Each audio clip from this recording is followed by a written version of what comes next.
কি মাছ দিছে?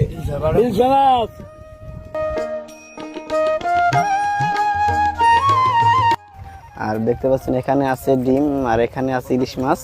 সবাই কিন্তু একসঙ্গে মিলেমিশে খাওয়া কিন্তু মজা। আজকে কি কাজ করতেছেন আপনারা?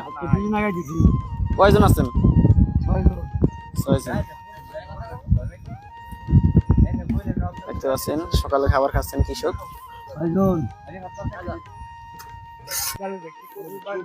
কি দিচ্ছে বাড়ি থেকে? ইচ্ছা মাছ লাউ না?